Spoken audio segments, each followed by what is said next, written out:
Hi hello ನಮಸ್ಕಾರ ಎಲ್ರಿಗೂ. Welcome to our YouTube channel the update Kannadiga. Karnataka ರಾಜ್ಯ ರಾಜಕಾರಣದಲ್ಲಿ ಸಿದ್ದರಾಮಯ್ಯನವರು ತಮ್ಮ CM ಸ್ಥಾನಕ್ಕೆ ರಾಜೀನಾಮೆ ಕೊಟ್ಟಿದ್ದಾರೆ. DK ಶಿವಕುಮಾರ್ ಅವರು ತಮ್ಮ ಮುಂದಿನ ಮುಖ್ಯಮಂತ್ರಿ ಆಗ್ತಾ ಇದ್ದಾರೆ. ಸೊ ಸಿದ್ದರಾಮಯ್ಯನವರ ಒಂದು ಪರ್ವ ಏನಿದೆ ಅದು ಅಂತ್ಯಗೊಂಡಿದೆ. ಅಂದರೆ ಅವ್ರು ಸಕ್ರಿಯ ರಾಜಕಾರಣದಲ್ಲಿ ಇದ್ದೇ ಇರ್ತಾರೆ, ಬಟ್ ಮುಖ್ಯಮಂತ್ರಿ ಟೈಮ್ ಏನಿತ್ತು ಅದು ಮುಗಿದಿದೆ. ಬಟ್ ಅತ್ಯಂತ ದೀರ್ಘಾವಧಿ CM ಅನ್ಸ್ಕೊಂಡಿದ್ದಂಥ ಸಿದ್ದರಾಮಯ್ಯನವರು ಮತ್ತು ಅತಿ ಹೆಚ್ಚು ಬಾರಿ ಬಜೆಟ್ ಮಂಡನೆ ಮಾಡಿದ್ದಂಥ ಸಿದ್ದರಾಮಯ್ಯನವರು ಅವರ ಮೊದಲ 10 ವರ್ಷ ಸ್ಕೂಲ್ಗೆ ಹೋಗಿಲ್ಲ. ಇದನ್ನು ನೀವು ನಂಬ್ತೀರಾ? ಯಾರಾದರೂ ನಂಬಲೇಬೇಕು. ಈ ಸಿದ್ದರಾಮಯ್ಯನವರ ರಾಜಕೀಯ ಏರಿಳಿತಗಳ ಬಗ್ಗೆ ಈ ವಿಡಿಯೋದಲ್ಲಿ ಚರ್ಚೆ ಮಾಡೋಣ. ಅದಕ್ಕೂ ಮುಂಚೆ ನೀವೇನು ನಮ್ಮ ಚಾನಲ್ ಸಬ್ಸ್ಕ್ರೈಬ್ ಮಾಡಿಲ್ಲ ಅಂದರೆ ದಯವಿಟ್ಟು ಸಬ್ಸ್ಕ್ರೈಬ್ ಮಾಡ್ಕೊಳ್ಳಿ ಅಂತ ಹೇಳ್ತಾ, 1948ರಲ್ಲಿ ಮೈಸೂರು ಜಿಲ್ಲೆ,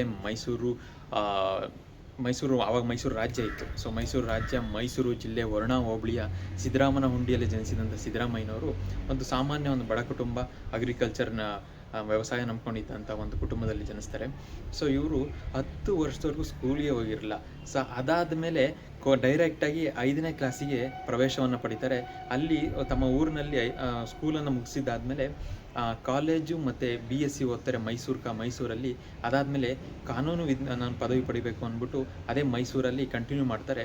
ಈ ಕಾನೂನು ಓದಂಥ ಸಮಯದಲ್ಲಿ ಆ ರೈತ ಚಳುವಳಿಕಾರ ಪ್ರೊಫೆಸರ್ ನಂಜುಂಡಸ್ವಾಮಿ ಅವರ ಸಂಪರ್ಕಕ್ಕೆ ಬರ್ತಾರೆ ಇವರು. ಅವ್ರ ಸಂಪರ್ಕಕ್ಕೆ ಬಂದು ಅಲ್ಲಿ ರೈತರ ಬಗ್ಗೆ ರೈತರ ಹಿತದೃಷ್ಟಿಯಿಂದ ನಡೀತಾ ಇರುವಂಥ ಆ ಚಳುವಳಿಗಳಲ್ಲಿ ಭಾಗವಹಿಸೋಕ್ಕೆ ಸ್ಟಾರ್ಟ್ ಮಾಡ್ತಾರೆ ಇವರು. ಮತ್ತು ಇಲ್ಲಿ ಚಿಕ್ಕಬೋರಯ್ಯ ಅಂತ ಅವ್ರ ಕಾನೂನು ಪದವಿ ಮುಗಿದ ಮೇಲೆ ಚಿಕ್ಕಬೋರಯ್ಯ ಅನ್ನೋರ ಹತ್ರ ಲಾ ಪ್ರಾಕ್ಟೀಸ್ ಮಾಡ್ತಾ ಇರ್ತಾರೆ. ಆ ಸಂದರ್ಭದಲ್ಲಿ ರೈತರ ಪರವಾಗಿ, ರೈತರಿಗೆ ಒಂದು ಸಣ್ಣ ಪುಟ್ಟ ಹೆಲ್ಪ್ ಮಾಡುವಂತಹ, ರೈತರ ಪರವಾಗಿ ವಕಾಲತ್ತು ನಡೆಸುವಂಥ ಒಂದು ಕೇಸ್ಗಳನ್ನು ಇವ್ರು ಮಾಡ್ತಾ ಇರ್ತಾರೆ. ಸೊ ಅದರಿಂದ ಅಲ್ಲಿ ಅವ್ರು ಸ್ವಲ್ಪ ಫೇಮಸ್ ಆಗ್ತಾರೆ, ರೈತರ ಬಗ್ಗೆ ರೈತರ ಪರವಾಗಿರುವಂಥ ಒಬ್ಬ ಲಾಯರು ಅಂತ. ಸೊ ಇದಾದಮೇಲೆ 1975 ಮತ್ತು 77ರಲ್ಲಿ ಈ ರೈತರ ಚಳುವಳಿ ಜೊತೆ ಇರ್ತಾರಲ್ಲ, ಇಲ್ಲಿ ಅದೇ ಸಮಯದಲ್ಲಿ ಇಂದಿರಾ ಗಾಂಧಿಯವರು ತುರ್ತು ಪರಿಸ್ಥಿತಿ ಏರಿದಂಥ ಸಮಯದಲ್ಲಿ ಅದ್ರ ಬಗ್ಗೆ ಒಂದು ವಿರೋಧ ವ್ಯಕ್ತಪಡಿಸಿ ಪೊಲೀಸ್ ಅರೆಸ್ಟ್ ಆಗ್ತಾರೆ. ಅದಾದಮೇಲೆ 1978ರಲ್ಲಿ ಲೋಕದಳದಿಂದ ಮೈಸೂರು ಅಭಿವೃದ್ಧಿ ತಾಲೂಕು ಮಂಡಳಿಗೆ ಒಂದು ಎಲೆಕ್ಷನ್ ನಿಂತ್ಕೊಂಡು ಅಲ್ಲಿ ಸದಸ್ಯರಾಗ್ತಾರೆ. ಸೊ ಇದು ಒಂದು ಸಣ್ಣ ಪ್ರಥಮ ಹೆಜ್ಜೆ ಅವರ ರಾಜಕೀಯ ಜೀವನದಲ್ಲಿ. ಅದಾದಮೇಲೆ 1978 ಆದಮೇಲೆ 1980ರಲ್ಲಿ ಫಸ್ಟ್ ಟೈಮು ಲೋಕಸಭೆಗೆ ಇದೇ ಲೋಕದಳದಿಂದ ನಿಲ್ತಾರೆ. ಬಟ್ ಅಲ್ಲಿ ಅವರು ಸೋಲ್ತಾರೆ. ಪ್ರಥಮ ಪ್ರಯತ್ನದಲ್ಲಿ ಲೋಕಸಭೆಯಲ್ಲಿ ಸೋಲ್ತಾರೆ. ಅದಾದಮೇಲೆ 1983ರಲ್ಲಿ ಜನತಾ ಪಾರ್ಟಿಯಿಂದ ಟಿಕೆಟ್ ಬಯಸ್ತಾರೆ ಇವರು. ಯಾಕೆಂದರೆ ಮೈಸೂರು ಚಾಮುಂಡೇಶ್ವರಿ ವಿಧಾನಸಭಾ ಕ್ಷೇತ್ರದಿಂದ. ಬಟ್ ಅಲ್ಲಿ ಇವ್ರಿಗೆ ಟಿಕೆಟ್ ಸಿಗೋದಿಲ್ಲ. ಸೊ ಈ ಟಿಕೆಟ್ ನಿರಾಕರಿಸೋಕ್ಕೆ ಕಾರಣ ಇದರ ಹಿಂದೆ ದೇವೇಗೌಡರು ಇರ್ತಾರೆ ಅಂತ ಅದು ಆಮೇಲೆ ಹೇಳ್ತಾರೆ. ಬಟ್ 1983ರಲ್ಲಿ ಅದೇ ಚಾಮುಂಡೇಶ್ವರಿಯಿಂದ ಇಂಡಿಪೆಂಡೆಂಟ್ ಆಗಿ ನಿಂತ್ಕೊಂಡು ಗೆಲ್ತಾರೆ. ಸೊ ಇಲ್ಲಿ ಅವರಿಗೆ ಅದು ಇವ್ರಿಗೆ 1980ರಲ್ಲಿ ಸೋತಾಗ 83ರಲ್ಲಿ ನಿಲ್ಲಕ್ಕೆ ಇಷ್ಟ ಇರಲಿಲ್ಲ. ಬಟ್ ಅಭಿಮಾನಿಗಳ ಒಂದು ಒತ್ತಾಯದ ಮೇಲೆ ನಿಲ್ತಾರೆ. ಬಟ್ ಅವ್ರು ಗೆದ್ದಾಗ ಅವ್ರಿಗೆ ಒಂದು ಕಾನ್ಫಿಡೆನ್ಸ್ ಬರುತ್ತೆ, ಒಂದು ಖುಷಿ ಆಗುತ್ತೆ. 1983ರಲ್ಲಿ ಗೆಲ್ತಿದ್ದಂಗೆ ರಾಮಕೃಷ್ಣ ಹೆಗಡೆ ಅವರು CM ಆಗಿರ್ತಾರೆ. ಆ ಸಂದರ್ಭದಲ್ಲಿ ಕನ್ನಡ ಭಾಷೆ ಕಾವಲು ಸಮಿತಿ ಅಧ್ಯಕ್ಷರಾಗಿ ಒಂದು ಪೋಸ್ಟನ್ನು ಕೊಡ್ತಾರೆ. ಸೊ ಇದು ಪ್ರಪ್ರಥಮ ಹೆಜ್ಜೆ 1983ರಲ್ಲಿ. ಮತ್ತು 85ರಲ್ಲಿ ಗೆಲ್ತಾರೆ ಅದೇ ಚಾಮುಂಡೇಶ್ವರಿ ಕ್ಷೇತ್ರದಿಂದ. 85ರಲ್ಲಿ ರೇಷ್ಮೆ ಸಚಿವ ಆಗ್ತಾರೆ, ಪಶು ಸಂಗೋಪನಾ ಸಚಿವ ಆಗ್ತಾರೆ. ಅದಾದಮೇಲೆ ಸ್ವಲ್ಪ ಸಮಯದಲ್ಲಿ ಸಾರಿಗೆ ಸಚಿವ ಕೂಡ ಆಗ್ತಾರೆ. ಸೊ 1985ರಲ್ಲಿ ಇದು ಗೆದ್ದಿದ್ದಾಗುತ್ತೆ. ಅದಾದಮೇಲೆ 1989ರಲ್ಲಿ ಮತ್ತೆ ಚಾಮುಂಡೇಶ್ವರಿ ವಿಧಾನಸಭಾ ಕ್ಷೇತ್ರದಿಂದ ನಿಂತಾಗ ಸೋಲ್ತಾರೆ. ಅದಾದಮೇಲೆ ಇದು ಫಸ್ಟ್ ಟೈಮ್ ಕ್ಷೇತ್ರದಲ್ಲಿ ವಿಧಾನಸಭಾ ಚುನಾವಣೆಯಲ್ಲಿ ಸೋಲ್ತಾರೆ. 1991ರಲ್ಲಿ ಮತ್ತೊಮ್ಮೆ ಲೋಕಸಭಾ ಚುನಾವಣೆಗೆ ನಿಲ್ತಾರೆ ಕೊಪ್ಪಳ ಲೋಕಸಭಾ ಕ್ಷೇತ್ರದಿಂದ, ಅಲ್ಲೂ ಸೋಲ್ತಾರೆ. ಅದಾದಮೇಲೆ 1994ರಲ್ಲಿ ಗೆಲ್ತಾರೆ ಚಾಮುಂಡೇಶ್ವರಿ ಕ್ಷೇತ್ರದಿಂದ ವಿಧಾನಸಭಾ ಚುನಾವಣೆಯಲ್ಲಿ. ಆ 1994ರಲ್ಲಿ ದೇವೇಗೌಡರು ಜನತಾದಳದಿಂದ ಜನತಾ ಪಾರ್ಟಿಯಿಂದ ಮುಖ್ಯಮಂತ್ರಿ ಆಗ್ತಾರೆ. ಇವರು ದೇವೇಗೌಡರ ಒಂದು ಸಂಪುಟದಲ್ಲಿ ಸಚಿವ ಕೂಡ ಆಗ್ತಾರೆ. ಫಸ್ಟ್ ಟೈಮ್ ಹಣಕಾಸು ಸಚಿವ ಆಗ್ತಾರೆ. ಅದೇ ಫಸ್ಟ್ ಟೈಮ್ ಅವರು ಹಣಕಾಸು ಸಚಿವ ಆಗೋದು. ಅದಾದಮೇಲೆ JH ಪಟೇಲ್ ಅವರು ಉಪಮುಖ್ಯಮಂತ್ರಿ ಆಗ್ತಾರೆ.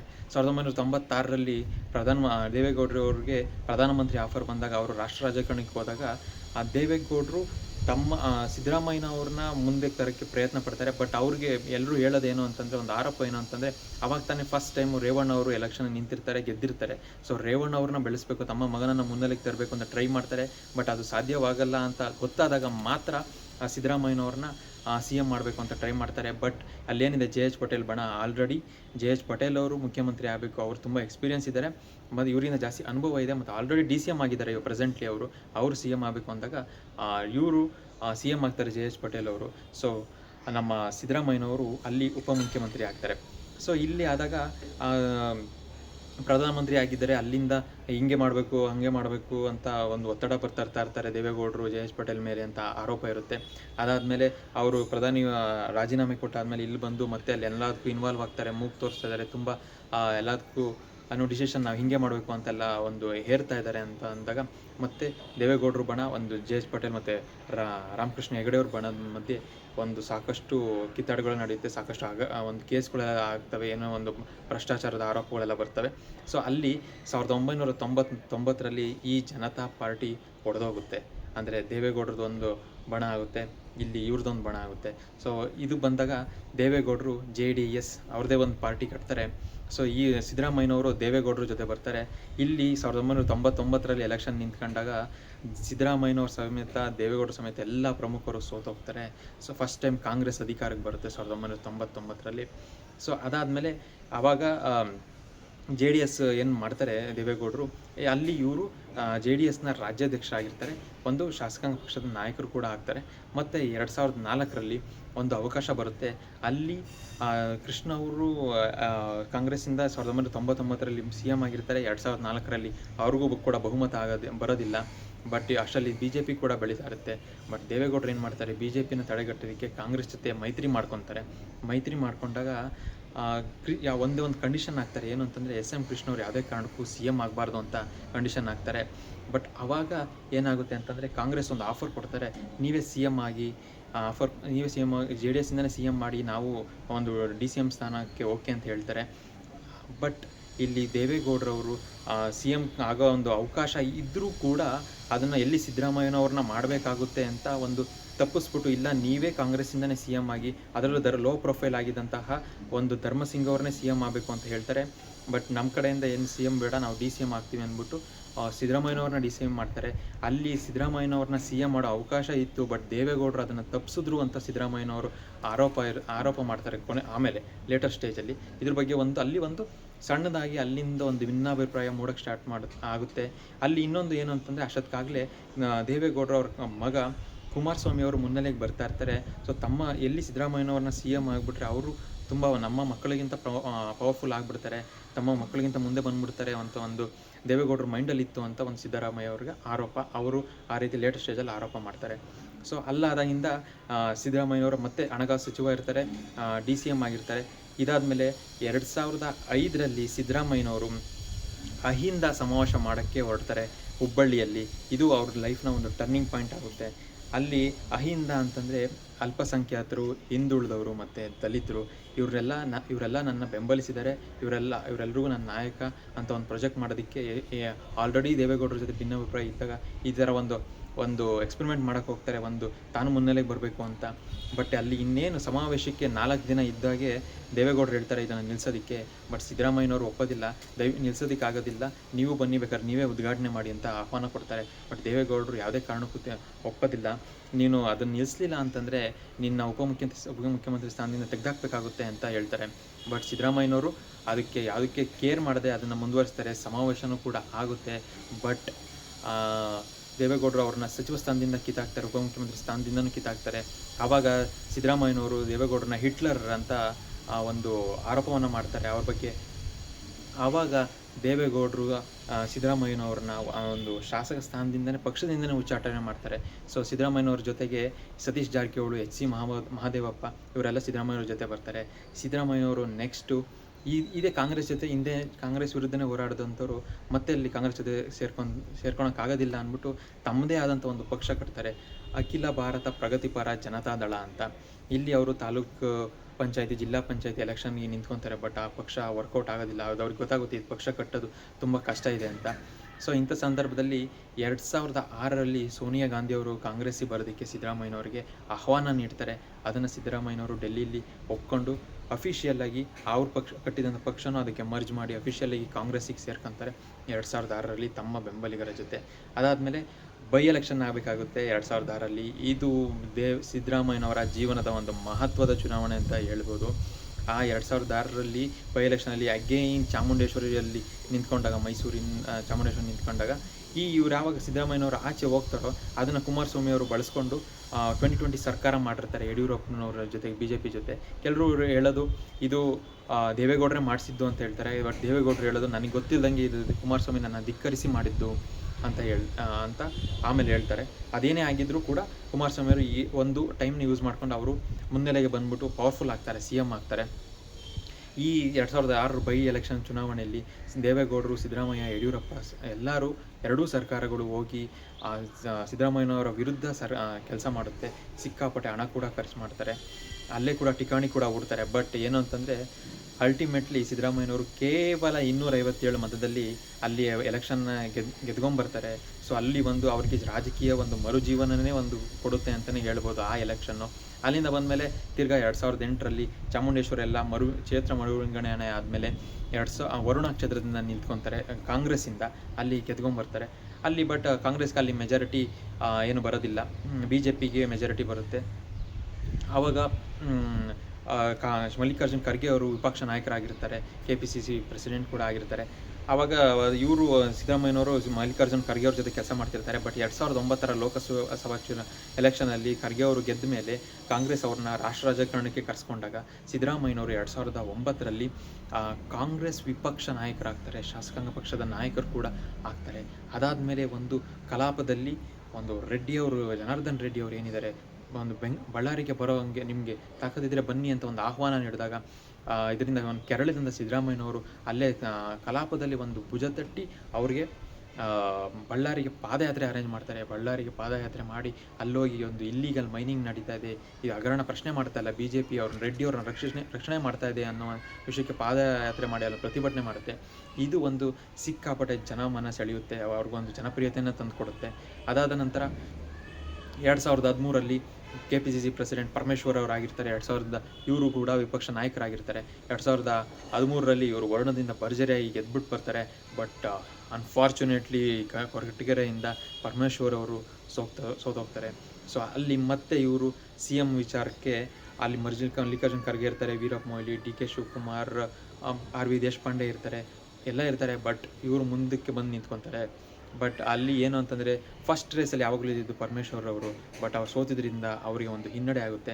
ಅದನ್ನು ಉಪಯೋಗಿಸ್ಕೊಂಡ ಸಿದ್ದರಾಮಯ್ಯನವರು ಕೊನೆಗೂ ಕಾಂಗ್ರೆಸ್ನಿಂದ CM ಆಗ್ತಾರೆ 2013ರಲ್ಲಿ. ಏನು ಅಂತಂದು ಇನ್ನೊಂದೇನು ಇಂಟ್ರೆಸ್ಟಿಂಗ್ ವಿಷಯ ಏನು ಅಂತಂದರೆ ಪರಮೇಶ್ವರ್ ಅವ್ರನ್ನ ಅವರು DCM ಕೂಡ ಮಾಡೋದಿಲ್ಲ. ಇದೇ DK ಶಿವಕುಮಾರ್, ರೋಷನ್ ಬೇಗ್ ಇವ್ರು ಯಾರು ಕಾಂಗ್ರೆಸ್ನವರು ಇರ್ತಾರೋ ಅವ್ರ ಮೇಲೆ ಎಲ್ಲ ಕಳಂಕಿತರು ಅಂದ್ಬಿಟ್ಟು ಅವ್ರನ್ನ ಸಚಿವ ಸ್ಥಾನಕ್ಕೂ ಸೇರಿಸ್ಕೊಳೋದಿಲ್ಲ. ಈ 2013ರಲ್ಲಿ ಸಾಕಷ್ಟು ಯೋಜನೆಗಳನ್ನ ತರ್ತಾರೆ ಅವರು. ₹1 1 kg ಅಕ್ಕಿ, ಅದಾದಮೇಲೆ ಮಕ್ಕಳಿಗೆಲ್ಲ ಸ್ಕೂಲಲ್ಲಿ ಹಾಲು ಕೊಡಬೇಕು, ಅದಾದಮೇಲೆ ಸಬ್ಸಿಡಿಯಲ್ಲಿ ಹಾಲಿನ ಸಬ್ಸಿಡಿ ಎಲ್ಲ ಇನ್ಕ್ರೀಸ್ ಮಾಡ್ತಾರೆ. ಸಾಕಷ್ಟು ಒಂದು ಒಳ್ಳೆ ಯೋಜನೆಗಳನ್ನ ತರ್ತಾರೆ. ಭಾಗ್ಯಲಕ್ಷ್ಮಿ ಯೋಜನೆ ಕೂಡ ಮುಂದುವರಿಸ್ತಾರೆ. ಅದ್ರ ಜೊತೆಗೆ ಸಾಕಷ್ಟು ವಿವಾದಗಳು ಕೂಡ ಆ 5 ವರ್ಷ ಗ್ಯಾಪಲ್ಲಿ ಆಗುತ್ತೆ. ಯಾವುದೋ ಅಂತಂದರೆ DK ರವಿ ಆತ್ಮಹತ್ಯೆ ಪ್ರಕರಣ, ಡೆಪ್ಯೂಟಿ ಸೂಪರಿಂಟೆಂಡೆಂಟ್ ಗಣಪತಿ ಆತ್ಮಹತ್ಯೆ ಪ್ರಕರಣ, ಅದಾದಮೇಲೆ ಕಲಬುರ್ಗಿ ಶೂಟೌಟ್ ಪ್ರಕರಣ, ಗೌರಿ ಲಂಕೇಶ್ ಶೂಟೌಟ್ ಪ್ರಕರಣ. ಅದ್ರ ಜೊತೆಗೆ ಅನ್ಫಾರ್ಚುನೇಟ್ಲಿ ಇವರು ಅವರ ಹಿರಿಯ ಮಗ ರಾಕೇಶ್ ಅವರ ಅಕಾಲಿಕ ಮರಣವನ್ನು ಕೂಡ ಈ ಸಂದರ್ಭದಲ್ಲಿ ನೋಡಬೇಕಾಗುತ್ತೆ. ಅದರಿಂದ ಸಾಕಷ್ಟು ಕುಗ್ತಾರೆ ಆ ಸಮಯದಲ್ಲಿ. ಇದು ಎಲ್ಲದಕ್ಕಿಂತ ತುಂಬ ಅವ್ರಿಗೆ ಎಫೆಕ್ಟ್ ಹೊಡೆದಿದ್ದು ಇನ್ನೇನು ಎಲೆಕ್ಷನ್ ಬರ್ತಿದ್ದಂಗೆ ಲಿಂಗಾಯತ ಪ್ರತ್ಯೇಕ ಧರ್ಮದ ಕೂಗನ್ನು ಎದೊಳುತ್ತೆ. ಲಿಂಗಾಯತ ಪ್ರತ್ಯೇಕ ಧರ್ಮ ಅದು ಪ್ರತ್ಯೇಕ ಧರ್ಮ ಮಾಡಬೇಕು ಅಂತ ಮಾಡಕ್ಕೆ ಹೊರಡ್ತಾರೆ. ಬಟ್ ಇದು ಜನರಲ್ಲಿ ಅಷ್ಟು ಸರಿಯಾಗಿ ಹೋಗೋದಿಲ್ಲ. ಸೊ ಅನ್ಫಾರ್ಚುನೇಟ್ಲಿ ಇದು ಕೂಡ ಒಂದು 2018ರ ಚುನಾವಣೆಯಲ್ಲಿ ಬಹುಮತ ಬರದೇ ಇರೋದಕ್ಕೆ ಇದು ಒಂದು ಕಾರಣ. ಅವರು ಬಹುಮತ ಬರುತ್ತೆ, ನಾನೇ ಮತ್ತೆ CM ಅಂತ ಅಂದ್ಕೊಂಡಿರ್ತಾರೆ. ಬಟ್ 2018ರಲ್ಲಿ ಬಹುಮತ ಬರೋದಿಲ್ಲ. ಅಲ್ಲೂ ಕೂಡ ಒಂದು BJPನ ಒಂದು ದೂರ ಇಡಬೇಕು ಅಂದ್ಬಿಟ್ಟು ಕಾಂಗ್ರೆಸ್ ಮತ್ತು JDS ಮೈತ್ರಿ ಮಾಡ್ಕೊತಾರೆ. ಬಟ್ ತಮ್ಮ ಒಂದು ವಿರೋಧಿಗಳಾದಂಥ ದೇವೇಗೌಡರು ಮತ್ತು ಕುಮಾರಸ್ವಾಮಿ ಅವ್ರ ಜೊತೆಗೆ ಹೋಗಬೇಕಾಗುತ್ತೆ. ಅನ್ಫಾರ್ಚುನೇಟ್ಲಿ ಇವರೇ ಹೋಗಿ ಆಹ್ವಾನ ಮಾಡಿ ಕುಮಾರಸ್ವಾಮಿ ಅವರು CM ಆಗ್ತಾರೆ. ಬಟ್ ಆ ಸಂದರ್ಭದಲ್ಲಿ ಅವ್ರ ಜೊತೆಯಲ್ಲಿ ಯಾವುದೇ ಒಂದು ಖಾತೆಯನ್ನು, ಯಾವುದೋ ಒಂದು ಜವಾಬ್ದಾರಿಯನ್ನು ವಹಿಸ್ಕೊಳ್ಳೋದಿಲ್ಲ, ಯಾವುದೇ ಒಂದು ಅಂದರೆ ಪೋಸ್ಟ್ ಕೂಡ ತಗೋದಿಲ್ಲ, ನನಗೆ ಬೇಡ ಅಂದ್ಬಿಟ್ಟು ದೂರ ಇರ್ತಾರೆ. ಬಟ್ ಆ ಸರ್ಕಾರ ಕೂಡ ಒಂದು ವರ್ಷದ ನಂತರ ಅದು ಕೂಡ ಬಿದ್ದೋಗುತ್ತೆ. ಆವಾಗ BJP ಸರ್ಕಾರ ಅಧಿಕಾರಕ್ಕೆ ಬರುತ್ತೆ. ಇವರು ಅಲ್ಲಿ ಮತ್ತು ವಿಪಕ್ಷ ನಾಯಕನಾಗಿ ಒಂದು ಕಾಂಗ್ರೆಸ್ ಪಕ್ಷದ ನಾಯಕನಾಗಿ ಕಾರ್ಯನಿರ್ವಹಿಸ್ತಾರೆ. ಅದಾದಮೇಲೆ 2023ಕ್ಕೆ DK ಶಿವಕುಮಾರ್ KPCC ಪ್ರೆಸಿಡೆಂಟ್ ಆಗಿರ್ತಾರೆ. ಇವರ ನಾಯಕತ್ವದಲ್ಲಿ 5 ಗ್ಯಾರಂಟಿ ಯೋಜನೆಗಳು ನಿಮಗೆಲ್ಲ ಗೊತ್ತಿರೋವಂಥದ್ದೇ. ಅದನ್ನು ಒಂದು ಅನೌನ್ಸ್ ಮಾಡಿ ಮತ್ತೆ 2023ಕ್ಕೆ ಅಧಿಕಾರಕ್ಕೆ ಬರ್ತಾರೆ. 2023ಕ್ಕೆ ಅಧಿಕಾರಕ್ಕೆ ಬರ್ತಾರೆ. 2.5 ವರ್ಷ ಅಂತ ಒಂದು ಫಾರ್ಮುಲಾ ಅಧಿಕಾರ ಹಂಚಿಕೆ ಆಗಿದೆ ಅಂತ ಹೇಳ್ತಾರೆ. ಅದೆಷ್ಟು ಡಿಸ್ಕ್ಲೋಸ್ ಆಗಿಲ್ಲ. ಬಟ್ ಇವಾಗ ರಾಜೀನಾಮೆ ಕೊಟ್ಟಿರೋದು ನೋಡಿದ್ರೆ ಅದು ಅಧಿಕಾರ ಹಂಚಿಕೆ ಆಗಿತ್ತು ಅಂತ ಅನಿಸುತ್ತೆ, ಬಟ್ ಗೊತ್ತಿಲ್ಲ. ಬಟ್ ಇಷ್ಟೆಲ್ಲ ಆದರೂ ಕೂಡ ಅತಿ ಹೆಚ್ಚು ದೀರ್ಘಾವಧಿಯ CM ಆದಂಥ ದೇವರಾಜ್ ಅರಸು ರೆಕಾರ್ಡ್ ಇತ್ತು, ಒಂದು 7+ ಇಯರ್ಸ್ ಆಗಿರ್ತಾರೆ ಅಂತ. ಅದನ್ನು ಇವರು ಕೂಡ ಈ ಸಂದರ್ಭದಲ್ಲಿ ಬ್ರೇಕ್ ಮಾಡ್ತಾರೆ. ಅತಿ ಹೆಚ್ಚು ಬಾರಿ ದಾಖಲೆ ಹಣಕಾಸು ಬಜೆಟ್ನ ಮಂಡನೆ ಮಾಡ್ತಾರೆ. ಯಾರು ಕೂಡ ಮಾಡಿರೋದಿಲ್ಲ ಕರ್ನಾಟಕ ಸ್ಟೇಟಲ್ಲಿ ಅಷ್ಟು. ಬಟ್ ಇವರು ಯಾವ ಸಿದ್ದರಾಮಯ್ಯನ ಹಣಕಾಸು ಆರ್ಥಿಕ ತಜ್ಞನ, ಆರ್ಥಿಕ ಪಂಡಿತನ ಅಂತೆಲ್ಲ ಟೀಕೆ ಮಾಡ್ತಾ ಇರ್ತಾರೆ.